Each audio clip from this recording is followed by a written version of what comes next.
ओम शांति। आज 11 मई 2026।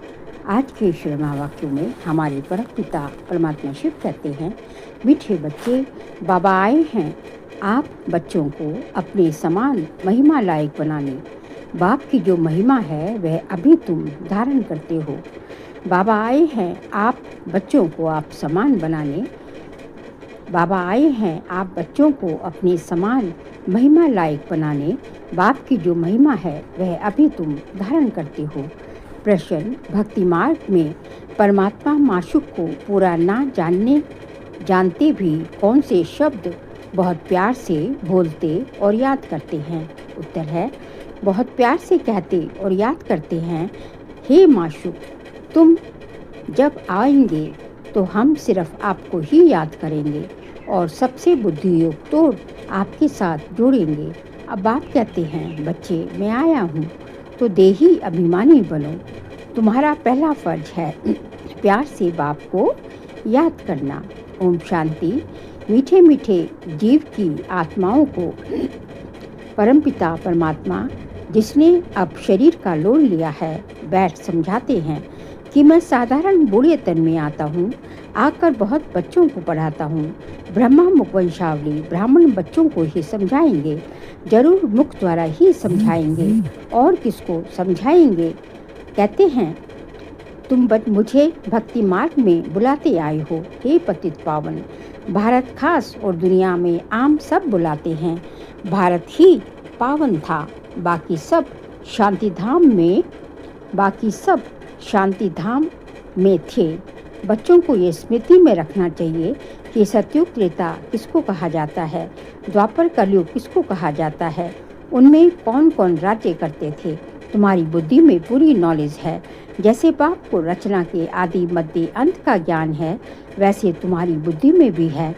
बाप जो ज्ञान देते हैं वे बच्चों में भी जरूर होना चाहिए। बाप आकर बच्चों को आप समान बनाते हैं। जितनी बाप की महिमा है उतनी बच्चों की है। बाप ने बच्चों को ज़्यादा महिमावान बनाया है। हमेशा समझो कि शिव बाबा इन द्वारा सिखाते हैं।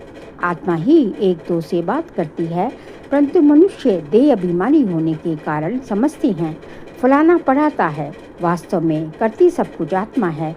आत्मा ही पाठ बजाती है। देही अभिमानी बनना है, घड़ी घड़ी अपने को आत्मा समझना है। जब तक अपने को आत्मा नहीं समझेंगे तो बाप को भी याद नहीं कर सकेंगे, भूल जाते हैं। तुमसे पूछा जाता है, तुम किसके बच्चे हो, तो कहते हो हम शिव बाबा के बच्चे हैं। विजिटर बुक में भी लिखा हुआ है, तुम्हारा बाप कौन है, तो झट दे के बाप का नाम बताएंगे। अच्छा, आप देही के बाप का नाम बताओ, तो कोई श्री कृष्ण का, कोई हनुमान का नाम लिखेंगे, या तो लिखेंगे हम नहीं जानते। अरे तुम लौकिक बाप को जानते हो और पारलौकिक बाप जिनको तुम हमेशा दुख में याद करते हो उनको नहीं जानते हो। कहते भी हैं, हे भगवान रहम करो, हे भगवान एक बच्चा दो, मांगते हो ना। अब बाप बिल्कुल सहज बातें बताते हैं। तुम देह अभिमान में बहुत रहते हो, इसलिए बाप के वर्षे का नशा नहीं चढ़ता है। तुमको तो बहुत नशा चढ़ना चाहिए। भक्ति करते ही हैं भगवान से मिलने के लिए। यज्ञ तप दान पुण्य आदि करना ये सब भक्ति है। सब एक भगवान को याद करते हैं। अब आप कहते हैं, मैं तुम्हारा पतियों का पति हूँ, बापों का बाप हूँ। सब बाप भगवान को याद जरूर करते हैं, आत्माएं ही याद करती हैं। भल कहते भी हैं, प्रकृति के बीच में चमकता है अजब सितारा, परंतु ये बिगड़ समझ के ऐसे ही कह देते हैं। रहस्य का कुछ भी पता नहीं। तुम आत्मा को ही नहीं जानते हो तो आत्मा के बाप को कैसे जान सकेंगे। दीदार तो होता है भक्ति मार्ग वाला। भक्ति मार्ग में पूजा के लिए बड़ा बड़ा लिंग रख देते हैं, क्योंकि अगर बिंदी का रूप दिखाए तो कोई समझ ना सके। ये है महीन बातें। परमात्मा जिसको अखंड ज्योति स्वरूप कहते हैं, मनुष्य कहते हैं उनका कोई बहुत बड़ा रूप है। ब्रह्मा समाजी मठ वाले ज्योति को परमात्मा कहते हैं। दुनिया में किसको पता नहीं है कि परमपिता परमात्मा बिंदी है तो मूर्ख पड़े है। बच्चे भी कहते हैं, बाबा किसको याद करें, हमने तो सुना था कि ये बड़ा लिंग है, कि वह बड़ा लिंग है, उनको याद किया जाता है। आप बिंदी को कैसे याद करें? अरे तुम आत्मा भी बिंदी हो, बाप भी बिंदी है। आत्मा को बुलाते हैं, वह जरूर यहाँ ही आकर बैठेंगे। भक्ति मार्ग में जो साक्षात्कार आदि होता है, ये है सब भक्ति। भक्ति भी एक की नहीं करते, बहुतों को भगवान बना देते हैं। भक्त जो भक्ति करते रहते हैं, उनको भगवान कैसे कहेंगे?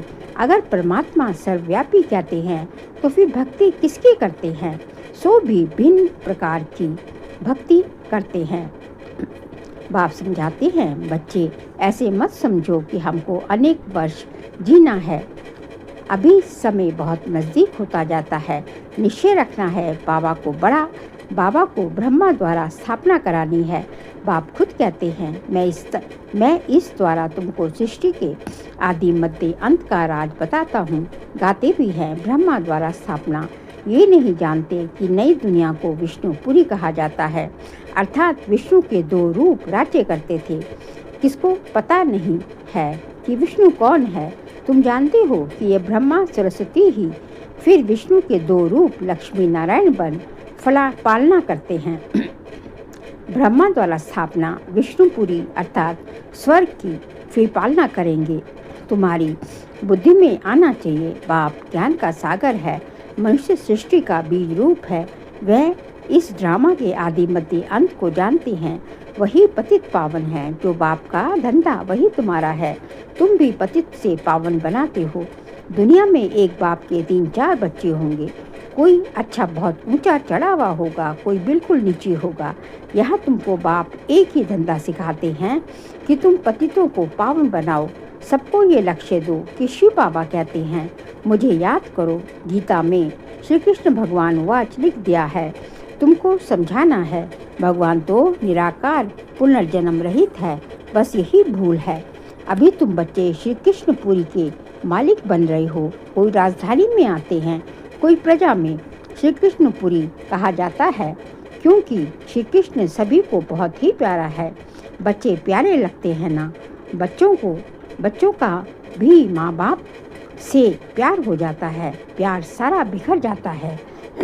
अब बाप समझाते हैं, तुम अपने को शरीर मत समझो, घड़ी घड़ी अपने को आत्मा निश्चय करो, आत्म अभिमानी बनो। बाप भी निराकार है, यहाँ भी शरीर लेना पड़ता है समझाने के लिए। बिगड़ शरीर तो समझा नहीं सकेंगे। तुमको भी अपना शरीर है, बाबा फिर लोन लेते हैं। बाकी इसमें प्रेरणा आदि की कोई बात ही नहीं। बाप खुद कहते हैं, मैं ये शरीर धारण कर बच्चों को पढ़ाता हूँ, क्योंकि तुम्हारी आत्मा जो अभी तमो प्रधान बन गई है, उसको सतो प्रधान बनाना है। गाते भी हैं, पतित पावन आओ, परंतु अर्थ नहीं समझते। अभी तुम समझते हो बाप कैसे आकर पावन बनाते हैं, ये भी तुम बच्चे जानते हो। सतयुग में सिर्फ हमारा ही छोटा झाड़ होगा, तुम स्वर्ग में जाएंगे। बाकी जो इतने खंड हैं, उनका नामो निशान नहीं होगा। भारत खंड ही स्वर्ग होगा। परमपिता परमात्मा ही आकर हेवन की स्थापना करते हैं। अभी हेल है, प्राचीन भारत खंड ही है, जहाँ देवताओं का राज्य था, अब नहीं है। उन्हों के यहाँ मंदिर हैं, चित्र हैं, तो भारत की ही बात हुई। ये कोई भी भारतवासी की बुद्धि में नहीं आता कि भारत स्वर्ग था। ये लक्ष्मी नारायण मालिक थे और कोई खंड नहीं था। अब तो अनेक धर्म आ गए हैं। भारतवासी धर्म भ्रष्ट कर्म भ्रष्ट बन गए हैं। श्री कृष्ण को श्याम सुंदर कह देते हैं, परंतु अर्थ नहीं जानते, अर्थ नहीं समझते। बराबर ये सांवरा था ना, कहते हैं श्री कृष्ण को सर्प ने डसा तो सांवरा हो गया। अब ये तो सतयुग का प्रिंस था, कैसे काला हो गया। अभी तुम ये समझती हो। श्री कृष्ण के माँ बाप भी अभी पढ़ रहे हैं। माँ बाप से उत्तम श्री कृष्ण गाया हुआ है। माँ बाप का कोई नया नाम नहीं है, माँ बाप का कोई नाम नहीं है। तुम नहीं तो जिस माँ बाप से ऐसा बच्चा पैदा हुआ, वह माँ बाप भी प्यारे होने चाहिए, परंतु नहीं। महिमा सारी राधे कृष्ण की है, माँ बाप की कुछ है नहीं। तुम्हारी बुद्धि में ज्ञान है, ज्ञान है दिन, भक्ति है रात। अंधियारी रात से ठोकरें खाते रहते हैं। अभी तुम बच्चों को समझाया जाता है, घर में रहो, ये सर्विस भी करते रहो। कोई को भी समझाओ, तुम आधा कल्प के आशिक हो। एक माशूक के भक्ति मार्ग में सभी उनको याद करते हैं तो आशिक ठहरे ना, परंतु माशूक को पूरा जानते ही नहीं हैं। याद बहुत प्यार से करते हैं। माशूक तुम जब आएंगे तो हम सिर्फ आपको ही याद करेंगे और सबसे बुद्धि योग तोड़ आपके साथ जोड़ेंगे। ऐसे तो गाते थे ना, परंतु बाप से हमको क्या क्या वर्षा मिलता है ये किसको भी पता नहीं। अब बाप समझाते हैं, तुम देही अभिमानी बनो। बाप को याद करना तुम बच्चों का पहला फर्ज है। बच्चा हमेशा बाप को, बच्ची माँ को याद करती है। हम जीन्स है ना। बच्चा समझता है हम बाप का वारिस बनेंगे। बच्ची थोड़ी ही कहेगी, वह तो समझती है हमको पियर घर से ससुर घर जाना है। अब तुम्हारा निराकार और साकार पियर घर है। बुलाते भी हैं, हे परमपिता परमात्मा रहम करो, दुख हरो सुख दो, हमें लिबरेट करो, हमारा गाइड बनो। परंतु उसका अर्थ बड़े बड़े विद्वान आचार्य भी नहीं जानते। बाप तो सर्व का लिबरेटर है। वही सबका कल्याणकारी है। बाकी वह अपना ही कल्याण नहीं कर सकते तो औरों का क्या करेंगे। यहाँ बाप कहते हैं, मैं गुप्त आत्मा हूँ। खुदा दोस्त की कहानी सुनी है ना। अब ये पुल है कलयुग और सतयुग के बीच का, उस पार जाना है। अब खुदा तो बाप है, दोस्त भी है, माता पिता शिक्षक का पार्ट भी बजाते हैं। यहाँ तुमको साक्षात्कार होता है तो जादू कह देते हैं। साक्षात्कार तो नौधा भक्ति वालों को भी होता है। बहुत तीखे भक्त होते हैं। दर्शन दो नहीं तो हम गला काटते हैं, तब साक्षात्कार होता है। उनको नौधा भक्ति कहा जाता है। यहाँ नौधा भक्ति की बातें नहीं है। यहाँ नौधा भक्ति की बात नहीं है। घर में बैठे बैठे भी बहुतों को साक्षात्कार होते रहते हैं। दिव्य दृष्टि की चाबी मेरे पास है।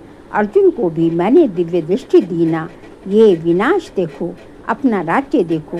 अब मामेकम याद करो तो ये बनेंगे।